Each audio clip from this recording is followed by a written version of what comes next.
یہ ایک قتل کی انسولڈ سٹوری ہے جو 90 سال گزرنے کے بعد بھی آج تک حل نہیں ہوئی۔ اسے لوگ دا مسٹری آف روم نمبر 1046 کے نام سے جانتے ہیں۔ یہ کہانی ایک ایسے پراسرار قتل کی ہے جس کا کوئی سراغ نہ ملا۔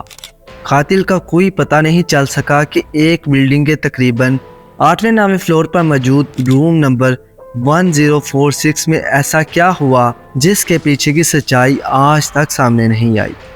آج کی اس ویڈیو میں ہم اسی پراسرار کہانی پر بات کریں گے، لیکن اس سے پہلے اگر آپ ہمارے چینل پر نئے ہیں تو چینل کو سبسکرائب کیجئے اسی طرح کی اور انفارمیٹیو ویڈیوز کے لیے۔ یہ کہانی شروع ہوتی ہے امریکہ کے شہر کینسس میں موجود ہوٹل پریزیڈنٹ سے، جہاں 2 جنوری 1935 کو ایک شخص جس کا نام رولنڈ ٹی اون تھا، اس نے ہوٹل کے ٹاپ فلور پر بیچ میں روم لیا جو روم نمبر 1046 تھا۔ جب اس نے روم لیا اس کے پاس کوئی سامان وغیرہ نہیں تھا۔ اس کی ظاہری شکل ہوٹل سٹاف کے مطابق کچھ اس طرح تھی کہ اس نے گہرے رنگ کا کوٹ پہن رکھا تھا، سر پر چوٹ کا نشان تھا جس پر بال نہیں تھے، اور اس کا بایاں کان سکڑا ہوا تھا جیسے عام طور پر باکسرز کے کان ہوتے ہیں۔ اوون کو چھوڑنے ایک بیل بوائے اس کے ساتھ گیا۔ اسے روم تک چھوڑنے کے بعد بیل بوائے نے اس کے روم کا دروازہ بند کرنا چاہا تو رولنڈ فوراً سے بولا، کھلا رہنے دو، میرا ایک دوست مجھے ملنے آ رہا ہے۔ بیل بوائے دروازہ کھلا چھوڑ کر کمرے سے باہر چلا گیا۔ اس نے اپنی جیب سے کنگھی اور ٹوتھ پیسٹ نکال کر ٹیبل پر رکھ دیا۔ کچھ وقت گزرنے کے بعد اس ہوٹل کی ملازمہ میری کمرے کی صفائی کے لیے آئی تو میری نے دیکھا ٹیبل لیمپس کی بجائے تمام لائٹس آف ہیں اور خود کونے میں پڑی ہوئی کرسی پر بیٹھا ہوا ہے۔ میری نے ڈرتے ڈرتے کمرہ صاف کیا اور چپ چاپ چلی گئی۔ 1 گھنٹے بعد میری پھر سے رولنڈ کے کمرے میں فریش ٹاول دینے آئی۔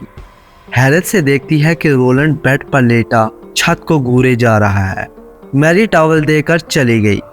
اگلے دن یعنی 3 جنوری کو میری پھر سے کمرے کی صفائی کے لیے آئی۔ کیا دیکھتی ہے کہ دروازہ باہر سے لاک ہے۔ میری ڈور نمبر 1046 کو ناک کرتی ہے لیکن کوئی بھی نہیں کھولتا۔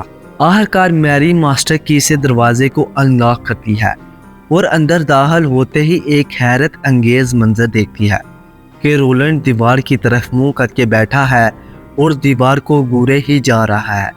میری نے فوراً سے صفائی کی اور خوفزدہ ہو کر کمرے سے بھاگ نکلی۔ جب وہ بھاگنے لگی تو فون کی گھنٹی بجی۔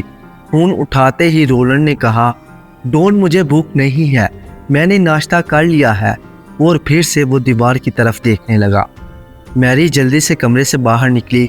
کچھ دیر بعد پھر سے میری ہوٹل کے بہت سارے کمروں میں صفائی کے لیے آئی۔ جب وہ ڈور نمبر 1046 کے پاس پہنچی تو دروازہ لاک تھا۔ میری نے ناک کیا لیکن اس بار رولنڈ کی جگہ کوئی اور آواز تھی۔ اس نے غصے سے کہا، مجھے صفائی نہیں کرانی۔ میری وہاں سے چلی گئی۔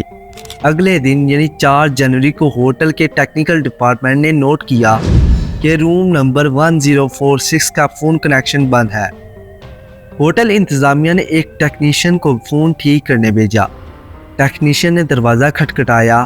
رولنڈ نے نیند کی حالت میں دروازہ کھولا۔ ٹیکنیشین نے فون ٹھیک کیا اور کمرے سے باہر چلا گیا۔ ٹھیک 4 گھنٹے بعد پھر سے روم نمبر 1046 کا فون بند جا رہا تھا۔ دوبارہ اسی ٹیکنیشین کو بھیجا۔ ٹیکنیشین جب دروازے پر پہنچا تو اس نے دیکھا دروازے پر ڈو ناٹ ڈسٹرب کا بورڈ لگا ہوا ہے، لیکن پھر بھی اس نے دروازہ ناک کرنا شروع کر دیا۔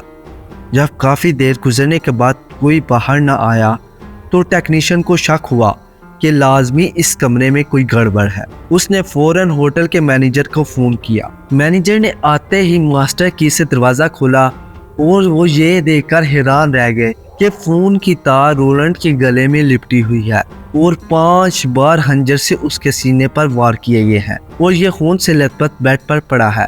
سارا کمرہ خون سے لت پت ہے۔ ہوٹل انتظامیہ نے رولنڈ کو فوراً ہاسپٹل روانہ کر دیا۔